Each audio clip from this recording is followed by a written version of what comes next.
Vajiraman Ravi has been still there even during my mains preparation, during both my attempts 2023-24. I started my preparation in 2018 here as a foundation batch student, and finally I'm again back here 6 years later. The life has come full circle finally. I post-graduated actually in year 2018. After that I came to Vajiraman Ravi, as the name has always been there, where I was completely clueless कि क्या करना है क्या नहीं. And that year I think ये join किया test series मैंने, and we had those regular feedback sessions. GS we had GS. I was enrolled for the GS thing. I had that regular feedback session after every copy that was checked. We had those mentoring sessions going on. So उससे पता चलता था what is wrong, where I should add on, what is the changes I need to make, etc. So it went like that, and I really scored good in GS last year. Also, it was 435 marks in GS 1, 2, 3, 4.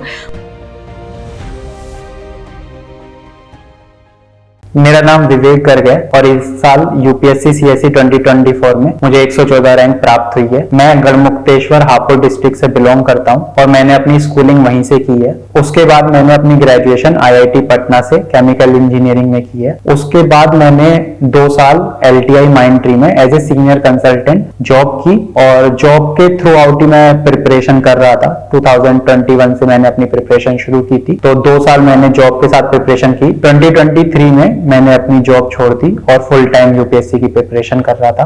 और इस session में मैं अपनी ethics की जो strategy है, जिससे मुझे 123 मार्क्स मिले हैं, तो मैं वो आपके साथ शेयर करना चाहूंगा। तो सबसे पहले तो मैं एथिक्स के लिए आपको बुक्स या फिर जो भी मटेरियल मैंने रेफर किया, मैं उसका बताना चाहूंगा। तो एथिक्स के लिए मैंने जो लेक्सिकन बुक है उससे कुछ पढ़ा था, मतलब, लेकिन वो बुक इस तरह की नहीं है कि आपको एग्जाम के लिए ज्यादा फ्रूटफुल हो।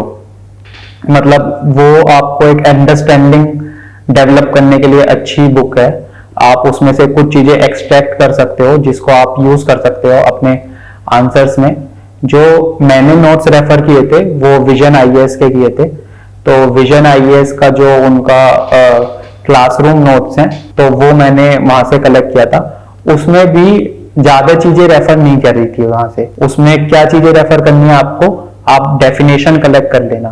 तो जितने भी आपके टर्म्स हैं सिलेबस के, जैसे एटीट्यूड हो गया, एप्टीट्यूड हो गया, तो इन सब टर्म्स को आपको लिखना है और उसकी एक अच्छी डेफिनेशन आपको लिखनी है, ठीक है। सेकंड थिंग, जितने भी सिलेबस के टॉपिक्स हैं, जैसे स्ट्रक्चर ऑफ एटीट्यूड हो गया, फंक्शन ऑफ एटीट्यूड हो गया, तो वो आपको इंश्योर करना है कि वो सारे टॉपिक्स आपके अच्छे से कवर्ड हैं, क्योंकि डायरेक्टली भी कभी कभी क्वेश्चन आ सकता है जो सिलेबस का टर्म है।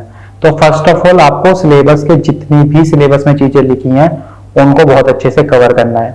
फिर सिलेबस का एक टॉपिक है लीडर्स, फिलोसफर्स और जो भी एडमिनिस्ट्रेटर्स हैं फेमस, उनके बारे में। तो आप जितने भी एक लिस्ट बनाइए तो उनका कंट्रीब्यूशन क्या रहा है, तो उसके आपको नोट्स बना लेने हैं। फिर कुछ थ्योरीज हैं स्कॉलर्स की, सोक्रेटिस, प्लेटो, एरिस्टोटल, तो ये सब आप किसी भी नोट से रेफर कर सकते हो, जो भी थिंकर्स हैं। जरूरी नहीं आप किसी एक ही जिस कोचिंग का मैंने मटेरियल रेफर किया उसी का करें, आप किसी भी कोचिंग का मटेरियल रेफर कर सकते हो। मैं आपको वो चीजें बताऊंगा जो मेरे लिए वर्कआउट की, ठीक है।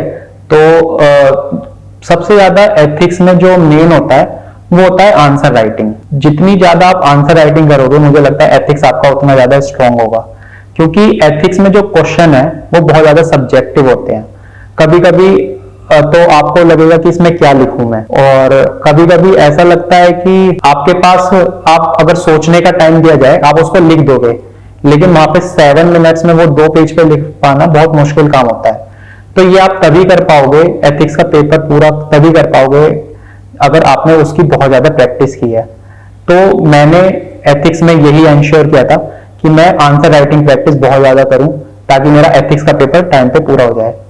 2022 में मैंने Q&A प्रोग्राम ज्वाइन किया था जीएस स्कोर में।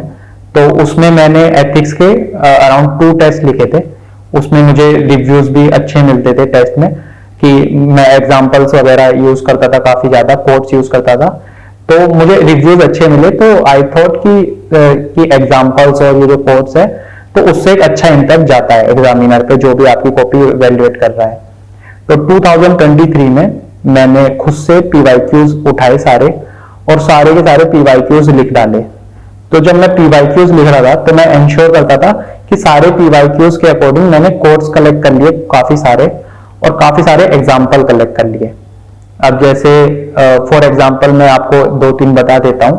जैसे एटीट्यूड है तो उसमें जिग जैगलर का एक कोट है, it is not your aptitude but your attitude that will determine your altitude. तो इस तरह के कोट्स आप इकट्ठे कर लो और इन सब कोट्स को आप जो है अपने इंट्रोडक्शन में यूज कर सकते हो। एक सेइंग है, when rules become more important than games। तो जहां पे भी ऐसा लगता है कि रेड टेपिज्म की बात हो रही है तो वहां पे इस तरह की चीजें मैं यूज कर लेता था। तो इस तरीके से आप भी अपने लिए काफी ज्यादा कोट्स वगैरह इस्तेमाल यूज कर सकते हो आंसर्स में। मैंने जो कोट्स कलेक्ट किए हैं वो मैं आपके साथ शेयर कर दूंगा अपने टेलीग्राम चैनल पे। और सेकंड थिंग इज कि एग्जांपल्स। अब एग्जांपल्स जो है एथिक्स में काफी ज्यादा डाइवर्स यूज करता था, तो मेरी कोशिश होती थी कि जो मैं एग्जांपल्स यूज कर रहा हूं तो उसके लिए मैं हर लेवल का एग्जांपल यूज करूं, local level, regional level, national level, international level, फिर डिफरेंट डायमेंशंस लाने की कोशिश करता था, टेक्नोलॉजिकल, एनवायरमेंटल। तो उससे क्या है कि एक क्वेश्चन में अगर मैं 9 to 10 पॉइंट्स बना रहा हूं तो वो जो एग्जाम्पल होते थे वो काफी ज्यादा डाइवर्स हो जाते थे, लेकिन वो जो एग्जाम्पल्स हैं वो डिमांड ऑफ द क्वेश्चन को फिट होना चाहिए। ये नहीं कि केवल डायमेंशन कवर करने हैं या फिर आपको तीनों लेवल्स कवर करने हैं, उसकी वजह से केवल आप मत करना। आप देखना कि whether that example is suitable for the question और नॉट। अगर है तो आप उनको डाइवर्सली यूज करिए काफी ज्यादा। जो एक एग्जाम्पल कलेक्ट करने की बात है तो करंट के मैं काफी ज्यादा एग्जाम्पल यूज करता था। जो भी 2024 में 2023 में जिन लोगों को भी Padmashri award, Padma Bhushan award, Padma Vibhushan award, तो आप ऑब्जर्व करोगे दो आर वेरी ग्रेट पर्सनालिटीज। तो आप उनकी स्टोरीज पढ़ो, आप उनको एज ए लिख के रखो अपने पास और उनको अपने आंसर्स में एज एन एग्जाम्पल यूज कर सकते हो। फिर उनकी स्टोरीज इतनी अच्छी होती हैं that can be used even in your essays. Introduction में यूज कर सकते हो उनको, बीच में कहीं पे एग्जाम्पल की तरह यूज कर सकते हो। सिविल सर्वेंट्स हैं, उनके आप एग्जाम्पल कलेक्ट करिए। ये आप किसी कोचिंग से भी आपको मिल सकते हैं या फिर आप न्यूज में पढ़ रहे हैं वहां से मिल सकते हैं। 2024 में between prelims to mains I was the part of MMP programme by Sachin Arora sir. तो उसमें क्या होता था कि सचिन अरोड़ा सर ने अराउंड 100 to 120 लोग हम थे जो टेस्ट के थ्रू सिलेक्ट किए थे और उसी में हम लोग अपने आंसर्स लिखते थे। तो उसमें मैंने आइडेंटिफाई किया था कुछ लोग थे like out of 100 50 to 60 people were those who were already in the service। अब मुझे उनमें से पता था कि जिनका लोगों का रैंक अच्छा है 100, 102, तो मैंने कुछ ऐसे लोग आइडेंटिफाई कर लिए थे जो बहुत अच्छा लिखते थे आंसर्स। तो जब मैं एथिक्स के आंसर उनके साथ लिखता था अराउंड 20 to 25 डेज रेगुलरली हमने डेली आंसर राइटिंग की थी एथिक्स की सबने साथ में। तो मैं भी अपने आंसर्स लिख के डालता था वहां पे, उनके आंसर्स फिर पढ़ता था। तो उनके आंसर्स में जो मुझे एक्स्ट्रा चीजें मिलती थी, एक्स्ट्रा एग्जांपल्स, एक्स्ट्रा कोट्स, या फिर मुझे लगता था मेरे से बहुत अच्छा लिखा है तो मैं वहां से कलेक्ट कर लेता था। सिमिलरली जितने भी जीएस के पेपर थे तो MMP प्रोग्राम इसमें मेरे को काफी ज्यादा हेल्पफुल रहा, क्योंकि वहां से केवल वो इसलिए हेल्पफुल नहीं था कि वहां से मुझे आंसर लिखने को मिल रहा है या वैलिडेट करने को मिल रहा है, वो हेल्पफुल इसलिए था क्योंकि I was able to see my peers कि मेरे जो पीयर्स हैं वो कैसा परफॉर्म कर रहे हैं और उनका जो कंटेंट है, उनका जो मटेरियल है, उनको मैं देख पाता था जो सेम मैं लिख रहा हूं। तो मुझे अपनी क्वालिटी ऑफ आंसर का पता चलता था और उनकी जो क्वालिटी आंसर की उसका पता चलता था। आर्ट एंड कल्चर में भी मुझे इसमें काफी ज्यादा हेल्प मिली थी, क्योंकि वो एक सब्जेक्ट होता है जहाँ पे कंटेंट की थोड़ी प्रॉब्लम होती है, तो वो भी वहां से काफी ज्यादा कवर हो गया था मेरा। और एथिक्स में एक चीज आती है पेपर कंप्लीशन। तो एथिक्स में वो बहुत बड़ा चैलेंज होता है। कुछ लोग केस स्टडीज को पहले लिखते हैं, कुछ लोग सेक्शन ए को पहले लिखते हैं। मैं केस स्टडीज को पहले लिखता था, फिर मैं सेक्शन ए लिखता था। तो एंड टाइम तक भी मेरा पेपर पूरा नहीं हो रहा था। 3 hour 10 minutes, 3 hour 15 minutes ऐसा ही टाइम लगता था। तो before going to examination hall कि हर पेपर में मेरे 10-15 नंबर का छूट रहा था, तो मैंने तय कर लिया था कि एथिक्स का पेपर पूरा करके आना है। तो मैंने टारगेट सेट कर लिया था कि आई विल मतलब 1.5 घंटे में मुझे सारी केस स्टडी पूरी करनी है, कि ऐसा नहीं कि बहुत अच्छा लिखने के चक्कर में आप केवल केस स्टडी लिखते रह जाओ और आपका सेक्शन में मिस हो जाए। तो आप आइडियली अपने टाइम को काफी अच्छा डिवाइड करना। अराउंड 1 hour 40 minute के अराउंड मैंने अपना केस स्टडी वाला सेक्शन पूरा कर दिया था और फिर 1 hour and 20 minutes में मैंने सेक्शन ए लिख दिया था अपना। तो ये मेरी पूरी एथिक्स की स्ट्रेटेजी थी जो मैंने आपके साथ शेयर की। आपको अगर और भी कोई डाउट आता है या फिर आपको कुछ क्वेश्चन है जो मुझसे पूछना है तो आप मेरे इंस्टाग्राम या फिर टेलीग्राम पे मुझसे पूछ सकते हैं।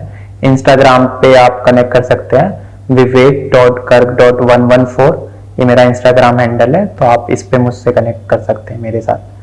और टेलीग्राम का जो चैनल है जिसपे मैं शेयर करूंगा वो मैं डिस्क्रिप्शन में आपके साथ शेयर कर दूँ। And once again I would like to thank DKT for providing me this platform so that I could come and share my strategy that worked for me. Thank you.